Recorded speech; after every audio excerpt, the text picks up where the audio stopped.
ऐसा जुलाहा जो अनाज काल से कर्मों का वस्त्र बुन रहा है, अभी भी बुन रहा है और उसके बुनने की आदत मिट नहीं रही, बिनने की हविस, बिनने की तृष्णा मिट नहीं रही।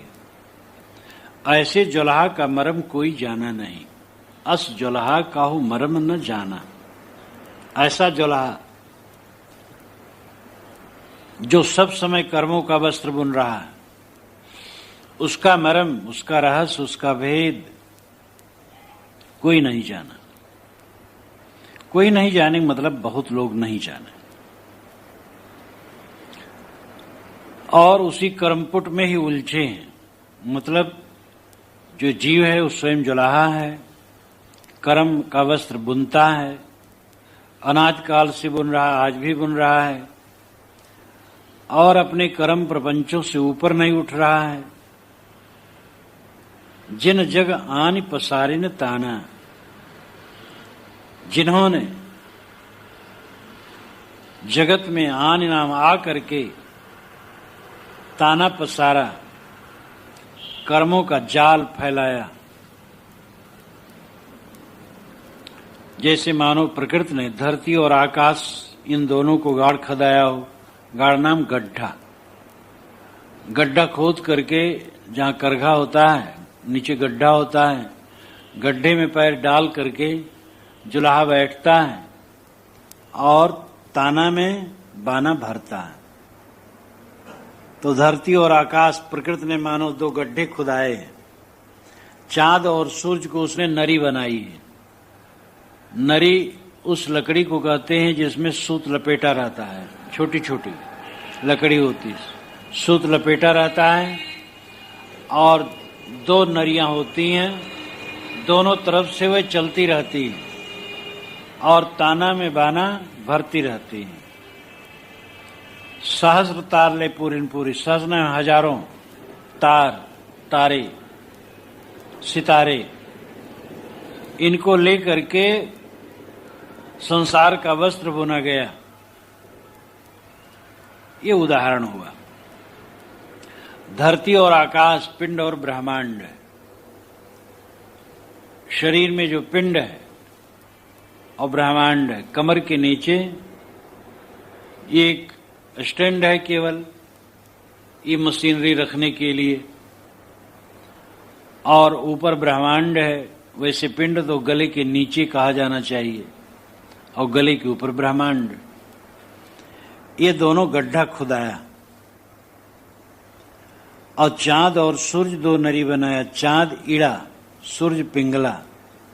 ईड़ा बाई नाड़ी और पिंगला दाई नाड़ी। ये भरनी भरने की नरी है, इसी से भरनी भरा जा रहा है। रात दिन चंद्र नाड़ी, सूर्य नाड़ी चल रही है, बाई नाड़ी, दाहिनी नाड़ी चल रही है, और इसके साथ जीव नाना कर्म बुनता है।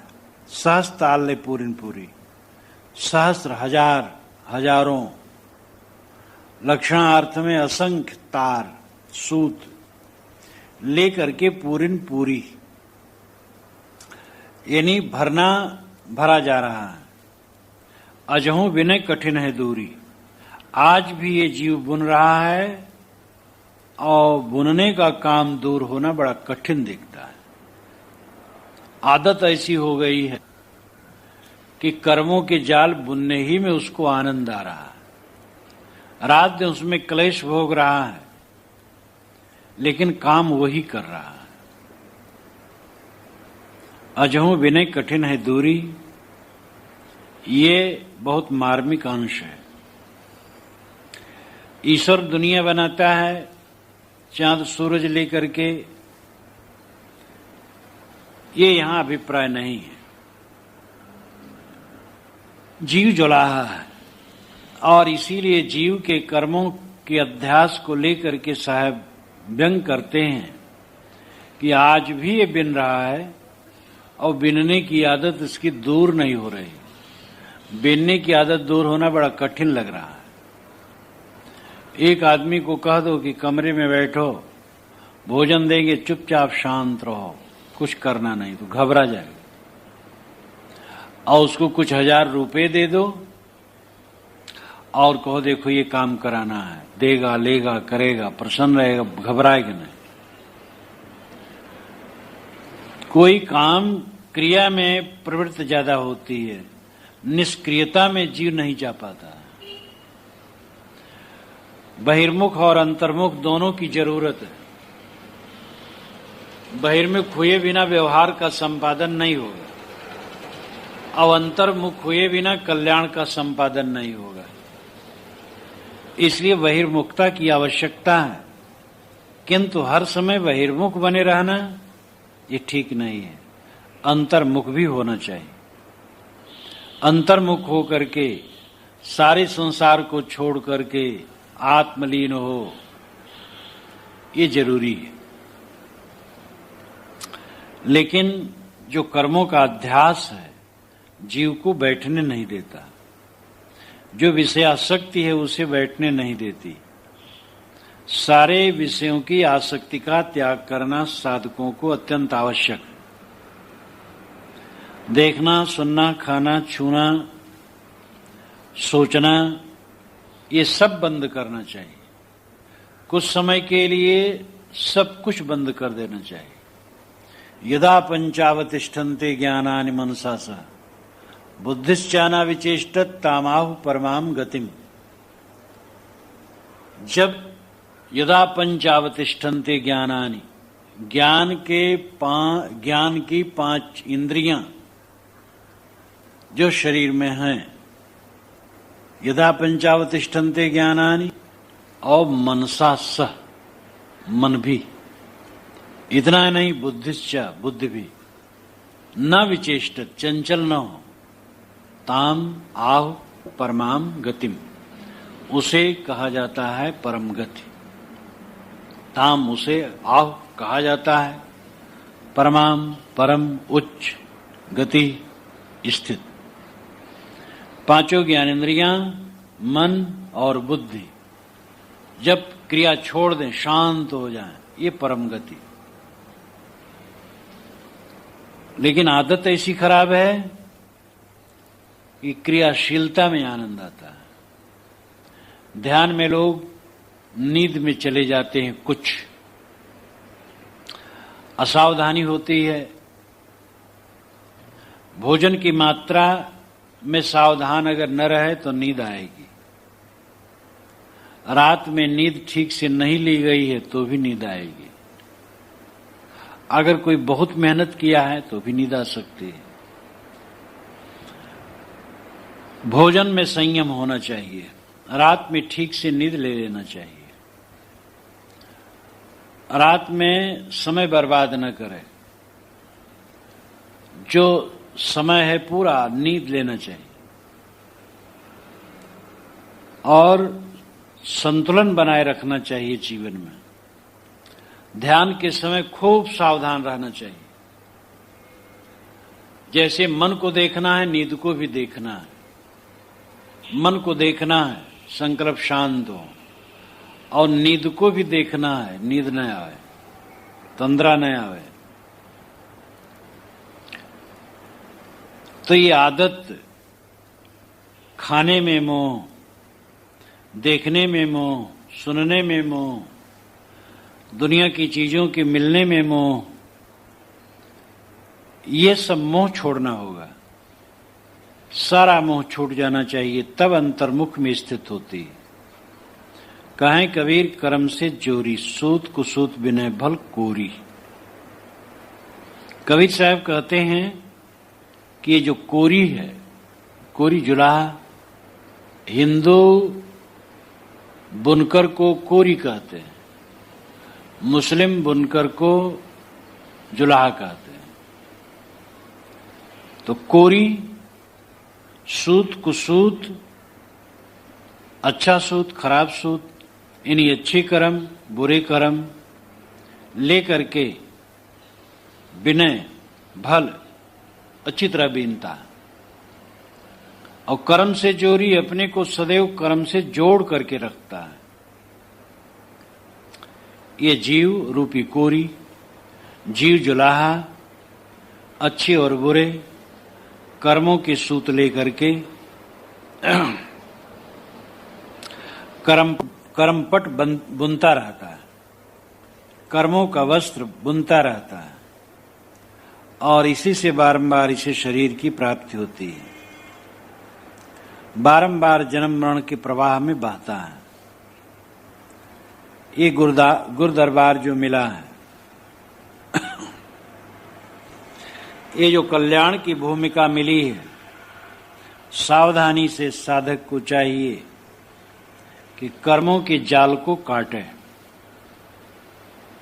राग पूर्वक मन वाणी इंद्रियों में हरकत होना, ये कर्म का पट बुनना।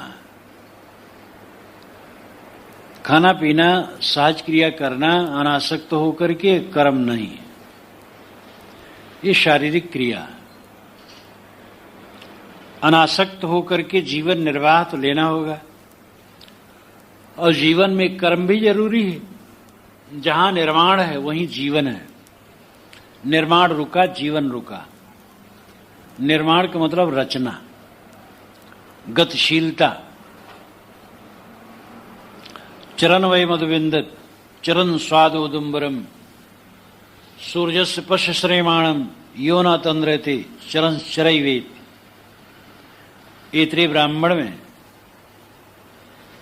इंद्र ने रोहित कुमार को 5 गाथाएं 5 वर्षों में सुनाई थी और ये गाथा उसमें सर्वाधिक महत्वपूर्ण है। चरण वै मधुविंदत, जो चलता है, गति करता है, श्रमशील है, वो मधु प्राप्त करता है। चरण स्वाद उदुम्बरम, जो गतिशील है, श्रमशील है, वो मीठा उदुम्बर का फल प्राप्त करता है। सूर्य से पश्य श्रेमाणम, सूर्य के श्रेमाण को पश्य देखो, सूर्य की महत्ता को देखो। यो न तंद्रेते, जो कभी तंद्रा नहीं लेता है, सब समय दहकता रहता है। इसलिए चरण चरैवे, चलते रहो, गतिशील रहो। तो श्रम जिसके जीवन में है, गतिशीलता है, निर्माण है, उसी का जीवन है। जहां निर्माण रुका वहां जीवन रुका, गतिशीलता रुकी, जीवन रुका और बर्बाद हुआ। साधुओं में भी जहां श्रम नहीं है, सेवा नहीं है, वो सड़ जाता है। अनेक साधुओं के आश्रम को मैंने देखा है तीर्थों में, जहां की दशा अत्यंत दयनीय है।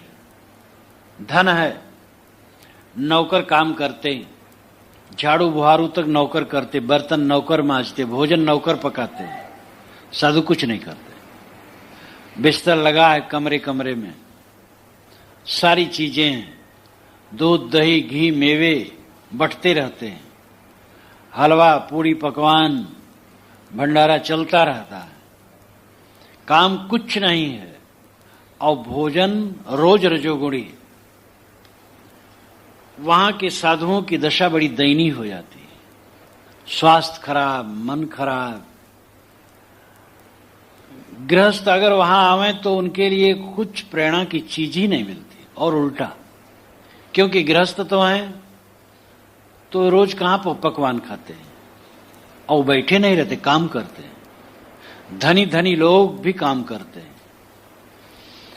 तो ऐसी दुर्दशा हो जाती है उन साधुओं की कि वे किसी लायक नहीं रह जाते।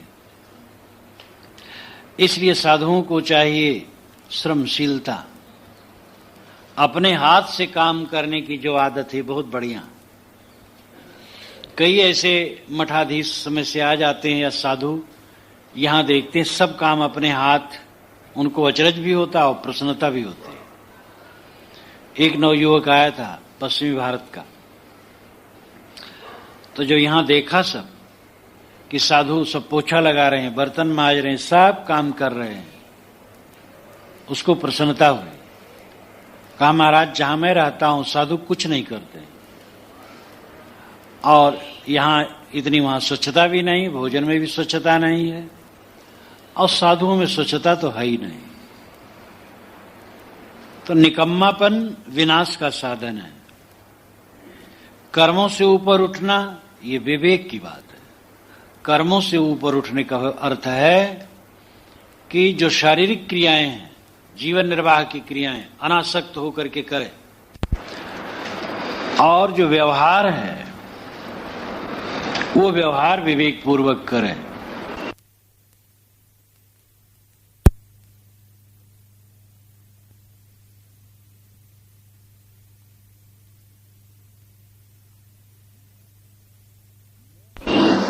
मोह पूर्वक, राग पूर्वक जो कर्म होता है वो कर्म कहा जाता है, कर्म बंधन, जिसमें आकर्षण है चित्त में भोगों के लिए, मन वाणी कर्मों में विकार होता है, वो कर्म है।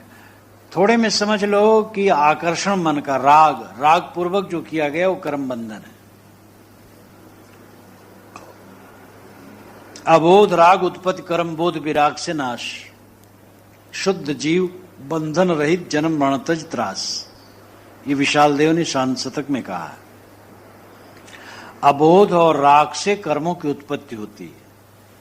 अबोध का मतलब है अपने स्वरूप को न जानना, देही अपना स्वरूप मानना, और राग का अभिप्राय है देहादिक पदार्थों में मोह होना। इनसे कर्मों की उत्पत्ति होती है। मन में काम वासना उत्पन्न होती है या रजोगुणी वृत्ति उत्पन्न होती है, विकार उत्पन्न होता है, और उसके तहत जो कुछ भी किया जाता है वो जीव को बांधता है। और बोध विराग से नाश, स्वरूप का बोध, मैं शुद्ध चैतन्य हूं, शरीर जड़ है और मैं अत्यंत सूक्ष्म ज्ञान स्वरूप हूं। अंतिम बेलायाम एतत्रयम् प्रतिपद्येत अच्युतमस् अच्युतमस् प्राण संस्तमस्, घोरांगरस ने श्री कृष्ण को छांदोग्य उपनिषद में समझाते हुए कहा था, अंतिम वेला के लिए मैं 3 उपदेश तुम्हें करता हूं, इसका अभ्यास करना। मैं अविनाशी हूं, अच्युतम अक्षय अविनाशी, अच्युतम जो पतित न हो, एक रस, प्राण संस्तमस प्राण से भी सूक्ष्म, सोचो बैठो या लेटे सोचो, ये देह भारी भारी हाड़ चाम का ढांचा, ये तो जड़ की चीज है। मैं अत्यंत सूक्ष्म ज्ञान मात्र शुद्ध चैतन्य हूं, उस भावाकार वृत्ति में ठहरो। तो बोध अपने स्वरूप भाव में ठहरना, और विराग देह से लेके संसार तक से वैराग्य भाव, ये सब मेरा नहीं है, तब कर्मों का नाश होता है। अबोध राग उत्पत्ति कर्म बोध विराग से नाश, शुद्ध जीव बंधन रहित जन्म मरण तज त्रास। तो साहब कहते हैं कि कर्मों से अपने आप को जीव जोड़ करके सूत कुसूत, अच्छे सूत खराब सूत, अच्छे कर्म खराब कर्म, शुभाशुभ कर्मों को लेकर के जीव जुलाहा कर्म का पट बुनता है। कर्म का पट अनाद काल से बुनता आया है, आज भी बुन रहा है। तो क्या ये कटेगा नहीं? साहब कहते हैं कठिन है बिनना, छोड़ना कठिन है, अजहू बिने कठिन है दूरी। साहब ने जिस संदर्भ में कहा ठीक कहा, रागी जीव के लिए कहा है, लेकिन उन्होंने कहा तौलों तारा जगमगे जौलो उगे न सूर, तौलों जीव कर्म बस डोले जौलो ज्ञान न पूर। जब तक ज्ञान पूरा नहीं होता है तब तक ये डोलता है, पूरा ज्ञान उदय होने पर डोलना बंद हो जाएगा। पूरा ज्ञान उदय होने का मतलब है अनासक्त हो जाना। और बुद्धि से तो थोड़े जान लिया जाता है, मैं अविनाशी हूं, शरीर चढ़ा है, मेरा कुछ नहीं, काम भर का हो गया। लेकिन अभ्यास करते करते इस दशा में ठहर जाए, हर समय दिव्य स्थिति हो जाए, अनासक्ति भाव निरंतर, तब पूरा ज्ञान उदय समझो, तब कर्म क्षीण होते हैं। रजोगुण से उठकर स्वरूप ज्ञान में स्थित हो। रामायणी 29। बज्जहु ते तृण खिन में होई, तृणते वज्र करे पुन सोई। निजरु नीरु जान परिहरिया, कर्म का बांधा लालच करिया। करम धर्म मत बुध परिहरिया, झूठा नाम सांचले धरिया। रजगत त्रिविध कीन प्रकाशा, कर्म धर्म बुध केर विनाशा। रवि के उदय तारा भव छीना, चर बिहर दोनों में लीना। विष के खाए विष नहीं जावे, गारुण सोजो मरत जियावे। अलख जो लागी पलक में, पलक ही में डस जाए। विषहर मंत्र न माने तो गारुण काह कराए। वज्रहु ते तृण खिन में हुई। खिन कहते क्षण को, क्षण का अपभ्रंश खिन है। ये मन ऐसा है कि वज्र को क्षण में ये तृण बना देता है और तृण को वज्र बना देता है। करे पुण्य सोई, ये मन ही ऐसा है कि कोई भयंकर समस्या मनुष्य के मन में लग रही है और विचार करते करते थोड़े समय में बड़ा मन हल्का हो जाता है। अरे कोई खास बात नहीं, तो वज्र के समान समस्या तृण के समान दिखाई देने लगती है। लेकिन सोई वही मन तृणते वज्र करे पुनि, फिर वो तृण को वज्र बना देता है। जरा सी बात को लेकर के आदमी उलझ जाता है। एक देवी ने अपने पति को चिट्ठी लिख करके मेज पर रख दिया कि मेरा जीवन बेकार है, तुम सिनेमा गए, मुझे ले करके नहीं गए और मैं सदा के लिए नैहर जा रही हूं। भयंकर दुखी। अब क्या है, ये तृण को वज्र बना देना है। तो ये मन की ऐसी लीला है, मन की ऐसी कल्पना है कि कभी कभी तो ये भयंकर समस्या को हल्का फुल्का कर लेते रहे, कुछ नहीं रखा है। बड़ा सरल महसूस करने लगता है और कभी सरल बातों को कठिन बना देता, उलझ जाता, मार व्याकुल हो जाता है। ये मन की लीला है। मन का साक्षी बन करके जो सब समय मन को देखता है वो मन का पारखी हो जाता है। आदमी जब बैठता है फुर्सत में तो वो क्या सोचता है? शरीर के हानि लाभ, रोग व्याधि है तो उसको, कहीं किसी ने अपमान सम्मान कर दिया है तो वो, काम वासना, देह वासना, जो कुछ देखा सुना है वो बस यही उठाता धरता रहेगा। जो मन का पारखी है, जो सूक्ष्म वृत्ति वाला है, वह अकेले में बैठेगा तो स्वरूप विचार करेगा। संसार नश्वर है, शरीर नश्वर है, ये सब मेरा नहीं, मैं अकेला हूं। और सोचते सोचते ऐसी स्थिति में जाएगा कि ये सब के बीते हजारों हजारों वर्ष बीत गए, मैं अकेला शुद्ध शांत स्वरूप हूं। अब ये समय का उपयोग अच्छा है, ये कल्याण की दशा है।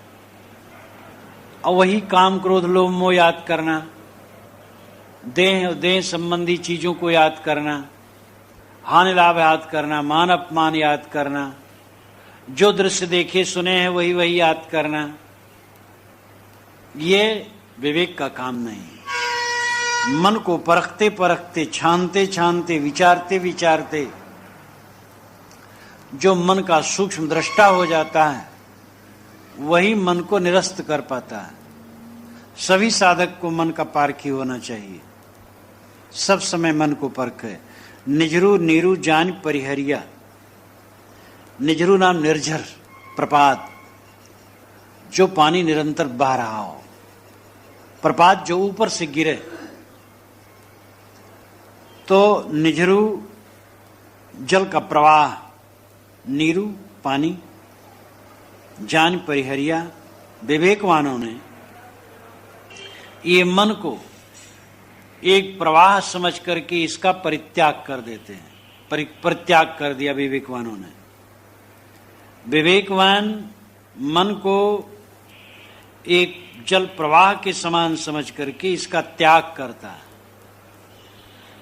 यानी मन का साक्षी बन करके देखता है, इस प्रवाह में बहता नहीं। और देखने से मन स्वबस होता है, शांत होता है। कर्म का बांधा लालच कर गया, लेकिन दूसरे जीव हैं, वे कर्म के बंधनों में बंधे हैं, वे लालच करते हैं, इंद्रियों के भोगों में ललचाते हैं। ललचाने के कारण से वे मन के प्रवाह में बहते हैं। जो इंद्रियों के भोगों में ललचाएगा वो मन के प्रवाह में बहेगा। और जो मन को अपने से अलग एक निर्झर, एक झरना की तरह, प्रवाह की तरह समझेगा, ये मन का प्रवाह है, मैं इसमें न बहूं, तो साक्षी बन करके अलग हो जाएगा। और मन से अलग हुए तो मन की नदी सूखी।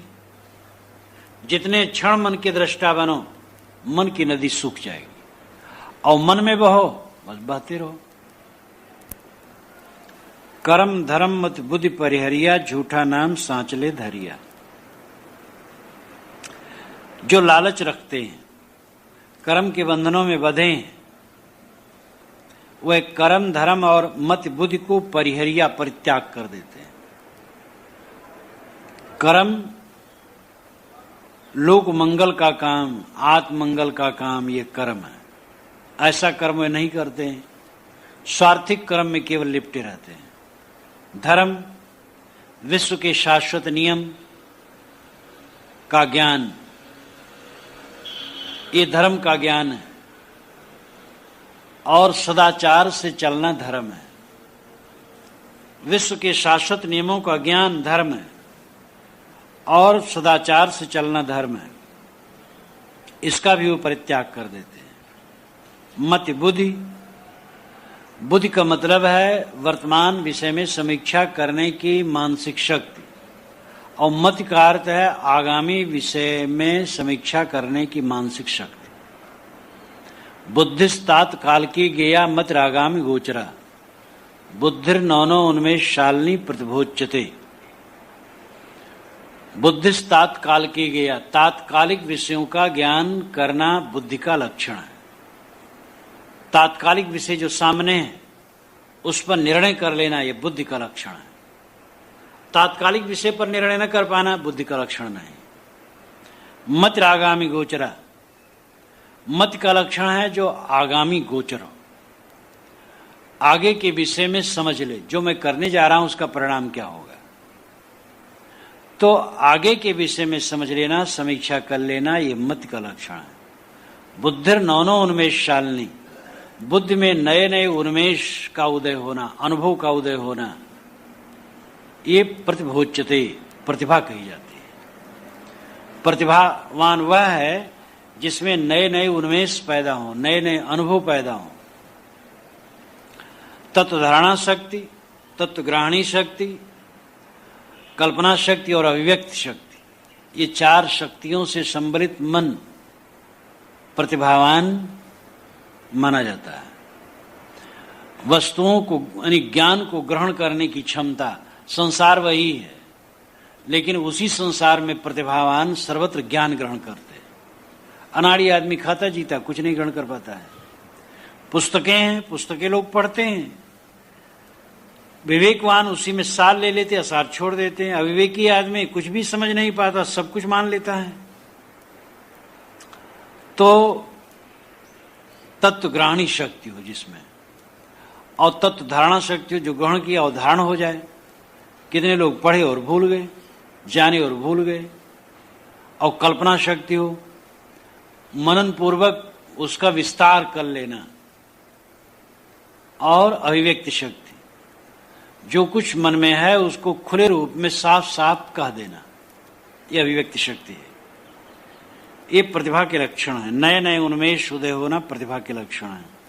मत बुद्धि परिहरिया, साहब कहते मति और बुद्धि भी छोड़ देते हुए तात्कालिक विषयों का ज्ञान और भविष्य के परिणाम पर विचार, ये दोनों ही उनका नहीं रह जाता है। उनका शुभ कर्म छूट जाता है, धर्म छूट जाता है, बुद्धि और मति लुप्त हो जाती है, क्योंकि वो लालची हैं, कर्म के बंधनों में बंधे हैं। झूठा नाम सांचले धरिया, झूठे नाम को लोग सच्चा मान करके धर लेते हैं। कोई नाम जप में लग गया, नाम तो जितने हैं मनुष्य की कल्पना है। सात्विक प्रवृत्ति उत्पन्न करने के लिए नाम जपादि साधन होता है। कोई बुरा नहीं है, कोई पवित्र नाम जपे, मन एकाग्र करे, लेकिन नाम जप लक्ष्य नहीं है, लक्ष्य स्वरूप स्थित है। अब नाम ही जो झूठा है, काल्पनिक है, मनुष्य का रचा है उसको सच्चा मान करके नामे के फिर में पड़ गए। रात दिन नामे जप रहे हैं, नामी का यादें नहीं, कौन जप रहा है? जपने वाले को जपो, जो पाना चाहता है राम को उसको पाओ, निस्वरूप का ज्ञान हो। झूठे नाम को सच्चा मान करके उसी का माला फेरने लगते हैं। इन्हें जितने नाम रूप हैं सब काल्पनिक हैं, अथवा नाम संज्ञाएं जितनी हैं, जितनी कल्पनाएं सब झूठी हैं। जहां तक भाव उठता है मन में सब क्या है? सबका संबंध स्वप्नवत है, मिथ्या है। उसको सत्य मान करके उसी का अनुराग, ये जहां तक दृश्य है नाम रूप, सारा संबंध काल्पनिक है और इसी को आदमी सच्चा मान करके इसी में रमता है। इसीलिए जब अकेला बैठता है तो ये प्रपंच ही उसके दिमाग में रहता है, प्रपंच से ऊपर अपने आप को समझ ही नहीं पाता है। रजगत त्रिविध कीन प्रकाशा, कर्म धर्म बुद्ध केर विनाशा। रजगत त्रिविध प्रकाश हुआ ऐसे लोगों के हृदय में। जो ऐसे लोग होते हैं जो कर्म के बंधन में हैं, लालची हैं, भोगों में लोलुप हैं, उनके कर्म धर्म मत बुद्धि तो नष्ट हुई, झूठी बात दुनिया के राग रंग में उलझे हैं,